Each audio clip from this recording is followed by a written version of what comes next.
खुदावन यीशु मसीह के अजीम जलाली और बाबरकत नाम में आप सबको मेरी तरफ से सलाम। मैं खुदा बाप का शुक्र करता हूँ कि खुदा बाप ने आज एक बार फिर मुझे ये मौका दिया कि मैं आप सब के साथ खुदावन के ज़िंदा कलाम को शेयर करूँ। सो इस बात के लिए मैं खुदावन की शुक्रगुजारी करता हूँ। सो आए मेरे साथ खुदावन के ज़िंदा कलाम में से मुक़द्दस यूहन्ना रसूल की मार्फत खुदावन यीशु मसीह की लिखवाई हुई अंजील उसका 8वां बाब और उसकी 31वीं और 32वीं आयत खुदावन के जिंदा कलाम में से पढ़ेंगे। लिखा है, बस यीशु ने उन यहूदियों से कहा जिन्होंने उसका यकीन किया था कि अगर तुम मेरे कलाम पर कायम रहोगे तो हकीकत में मेरे शागिर्द ठहरोगे और सच्चाई से वाकिफ होगे और सच्चाई तुमको आज़ाद करेगी। खुदावन के जिंदा कलाम के पढ़े और इसके सुने जाने पर खुदावन की खास बरकत हो। आमीन। आज इस जमीन पर रहते हुए बहुत से लोग हैं जो सच्चाई को नहीं जानते, जिनकी जिंदगी के अंदर सच्चाई नहीं है। वो आज सच्चाई को जानना चाहते हैं। खुदा का कलाम हमें ये सिखाता है और बताता है कि अगर तुम सच्चाई से वाकिफ होगे तो सच्चाई तुमको आजाद करेगी। सच्चाई क्या है? आज हम इस बात को खुदावन के जिंदा कलाम में से देखेंगे कि सच्चाई क्या है। खुदावन यीशु मसीह ने उन यहूदियों से कहा जो उस पर ईमान लेकर आए थे, जिन्होंने उसका यकीन किया था। खुदावंद यीशु मसीह ने उनसे कहा कि अगर तुम मेरे कलाम पर कायम रहोगे तो हकीकत में मेरे शागिर्द ठहरोगे। याद रखें, सच्चाई खुदा का कलाम है, क्योंकि ज़बूर 119 और उसकी 160 आयत के अंदर लिखा है। हम इस आयत को पढ़ेंगे। ज़बूर 100। हम खुदावन के जिंदा कलाम में से इस हवाले को देखेंगे। ज़बूर 119 और उसकी 160 आयत। खुदावन के जिंदा कलाम में लिखा है कि तेरे कलाम का खुलासा सच्चाई है, तेरी सदाकत के अहकाम, तेरी सदाकत के कुल अहकाम अबदी है। सच्चाई खुदा का कलाम है और जो शख्स खुदा के कलाम पर अमल करता है ये कलाम उसको आज़ाद करता है। खुदा का कलाम ये सिखाता है और ये बताता है कि घास सूख जाएगी, फूल मुरझा जाएंगे, लेकिन खुदा का कलाम अबर तक कायम रहेगा। याद रखें, खुदा का कलाम सच्चा है, खुदा का कलाम सच्चाई है। जो शख्स खुदा के कलाम पर अमल करता है, खुदा का कलाम उसे आज़ादी बख्शता है। आज हमें इस बात को अपनी जिंदगी के अंदर सोचने की जरूरत है, इस बात पर गौर करने की जरूरत है कि क्या हमारी जिंदगी के अंदर सच्चाई है? क्या हम खुदा के कलाम पर अमल करते हैं? हमें इस बात को समझने की जरूरत है। अगर आप सच्चाई से वाकिफ हैं तो फिर सच्चाई आपको आजाद करेगी। अगर आपकी जिंदगी के अंदर सच्चाई नहीं तो आप कभी भी आजादी को हासिल नहीं कर सकते। हमें इस बात को समझने की जरूरत है, इस बात पर गौर करने की जरूरत है। यूना नबी ने जब उसने नैनवा के लोगों को सच्चाई बताई, जब उसने खुदा के कलाम की मुनादी की, तो उन लोगों ने उस सच्चाई को कबूल किया, खुदा के कलाम को अपनी जिंदगी के अंदर कबूल किया और खुदा पर ईमान लेकर आए। और लिखा है कि खुदा अपना गजब उन पर नाजिल करने से बाज रहा।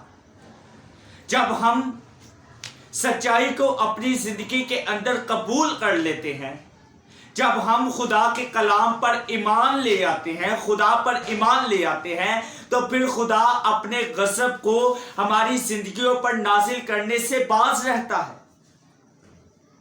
ہمیں آج اس بات کو سمجھنے کی ضرورت ہے، اس بات پر غور کرنے کی ضرورت ہے۔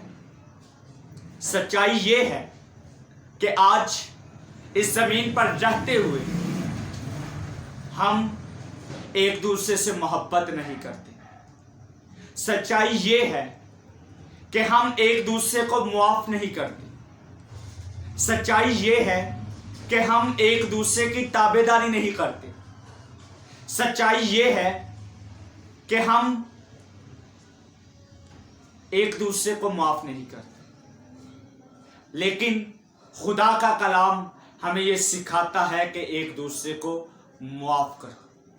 خدا کا کلام ہمیں یہ سکھاتا ہے کہ ایک دوسرے سے محبت رکھو۔ خدا کا کلام ہمیں یہ سکھاتا ہے ایک دوسرے کی تابعداری کرو۔ لیکن آج اس زمین پر رہتے ہوئے بہت کم لوگ ہیں جو ایک دوسرے کو معاف کرتے ہیں۔ بہت کم لوگ ہیں جو ایک دوسرے سے محبت رکھتے ہیں۔ بہت کم لوگ ہیں جو ایک دوسرے کی تابعداری کرتے ہیں۔ آج ہمیں سچائی پتہ ہے، لیکن ہم اس سچائی کو اپنی زندگی کے اندر عملی جامہ نہیں پہناتے۔ تو کیا ہم آزاد ہوئے؟ کیا ہماری زندگی کے اندر آزادی ہے؟ ہمیں اس بات کو سوچنے کی ضرورت ہے۔ خدا کا کلام ہمیں یہ سکھاتا اور بتاتا ہے کہ اس نے ہمیں آزاد رہنے کے لیے آزاد کیا ہے، لیکن افسوس کے ساتھ یہ کہنا پڑتا ہے کہ ہم پھر غلامی میں اپنی زندگی بسر ہم کرتے ہیں۔ ہمیں اس بات کو سمجھنے کی ضرورت ہے، اس بات پر غور کرنے کی ضرورت ہے۔ خداوند یسوع مسیح نے اپنی جان دے کر ہمیں گناہوں کی غلامی سے چھڑا لیا، بچا لیا، اور اس نے ہمیں آزاد رہنے کے لیے آزاد کیا ہے۔ ہمیں اس بات کو سمجھنے کی ضرورت ہے۔ سچائی خدا کا کلام ہے، اور اگر ہم خدا کے کلام پر عمل کرتے ہیں تو پھر ہم آزادی کو حاصل کریں گے۔ لیکن اگر ہم خدا کے کلام پر عمل نہیں کرتے تو یاد رکھیں ہم کبھی بھی آزادی کو حاصل نہیں کر سکتے۔ یہ ہماری زندگیوں کے لیے بہت ضروری ہے۔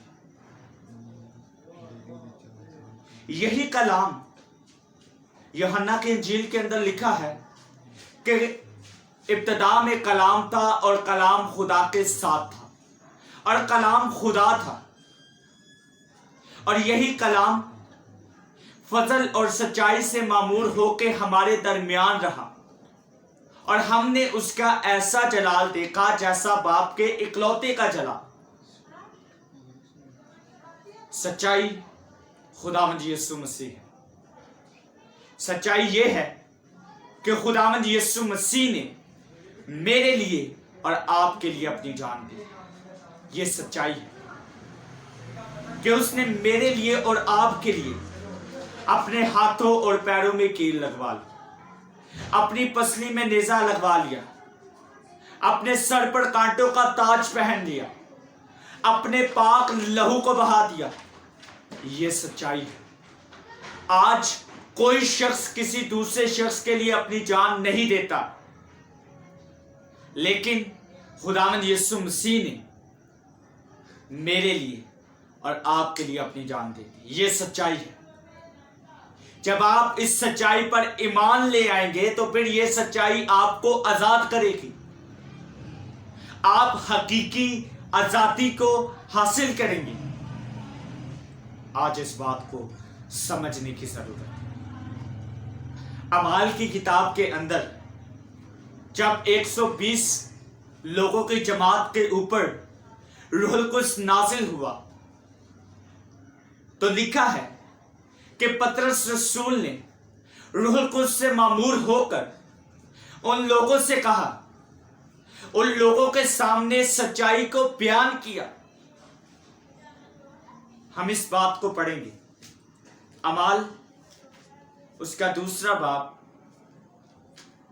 रसूलों के अमाल उसका 2 बाब और उसकी 22वीं आयत लिखा है, ऐ इस्राएलियों, ये बातें सुनो कि यीशु नासरी एक शख्स था जिसका खुदा की तरफ से होना तुम पर उन मौजज़ों और अजीब कामों और निशानों से साबित हुआ जो खुदा ने उसकी मार्फत तुम में दिखाए। चुनाचे तुम आप ही जानते हो, जब वो खुदा के मुकर्रा इंतज़ाम और इल्म साकिब के मुआफिक पकड़वाया गया तो तुमने बेशरा लोगों के हाथ से उसे मसलूब करवा कर मार डाला। पतरस रसूल ने उन लोगों के सामने सच्चाई को बयान किया कि तुम लोगों ने उस शख्स को बेशरा लोगों के हाथ पकड़वा कर मार डाला। हालांकि खुदावंद यीशु मसीह में कोई ऐब ना था, कोई गुनाह ना था, लेकिन उसने मेरे और आपके गुनाहों को अपने ऊपर ले लिया और अपनी जान सलीब पर दी। पतरस रसूल ने उन लोगों के सामने सच्चाई को बयान किया और उन लोगों ने इस सच्चाई को कबूल किया और लिखा है कि 3000 लोग कलीसिया में शामिल हो गए। सच्चाई को कबूल करने के वसीला से 3000 लोग कलीसिया के अंदर शामिल हो गए। लेकिन आज क्या हो रहा है? आज हम सच्चाई को सुनते तो हैं, लेकिन हम उस सच्चाई को अपनी जिंदगी के अंदर अमली जामा नहीं पहनाते। लेकिन मेरे भाइयों, मेरी बहनों, हमें इस बात को समझने की जरूरत है कि अगर हम सच्चाई को सुनते हैं तो फिर हमें उस सच्चाई को अपनी जिंदगी के अंदर अमली जामा पहनाने की जरूरत है। क्योंकि जब हम सच्चाई को सुनकर उसको अपनी जिंदगी के अंदर अमली जामा पहनाएंगे तो फिर सच्चाई हमें आजाद करेगी। अगर हम सच्चाई को कबूल नहीं करते, अगर हम सच्चाई को अपनी जिंदगी के अंदर अमली जामा नहीं पहनाते, तो याद रखें हम कभी भी आजाद नहीं हो सकते। हमें इस बात को समझने की जरूरत है। सच्चाई खुदा का कलाम है और सच्चाई खुदावंद यीशु मसीह है। जो शख्स सच्चाई पर ईमान लाता है, जो शख्स सच्चाई को अपनी जिंदगी के अंदर कबूल करता है, वही शख्स आजादी को हासिल करेगा। इस जमीन पर रहते हुए भी आजादी को हासिल करेगा और आखिरत में भी आजादी को हासिल करेगा। आज इस बात को समझने की जरूरत है। याद रखें, खुदावंद यीशु मसीह बहुत जल्द आने वाला है और वो उन्हीं लोगों को अपने साथ लेकर जाएगा जो सच्चाई की राहों पर चलते हैं, जो अपनी जिंदगी के अंदर सच्चाई को रखते हैं। खुदावंद यीशु मसीह उन लोगों को ही अपने साथ लेकर जाएगा जो अपनी जिंदगी के अंदर सच्चाई रखते हैं। अगर आप खुदावंद यीशु मसीह के साथ जाना चाहते हैं तो फिर आपको अपने अंदर सच्चाई को रखने की जरूरत है। जब आप सच्चाई से वाकिफ होकर उसको अपनी जिंदगी के अंदर अमली जामा पहनाएंगे तो फिर खुदावंद यीशु मसीह आपको अपने साथ लेकर जाएगा और आपको हमेशा की जिंदगी का वारिस बनाएगा। मेरे अजीजों, आज इस बात पर गौर करने की जरूरत है। खुदावंद आप सबको इस कलाम पर अमल करने के वसीला से बरकत दे और अपने जलाल के लिए इस्तेमाल करें। आमीन।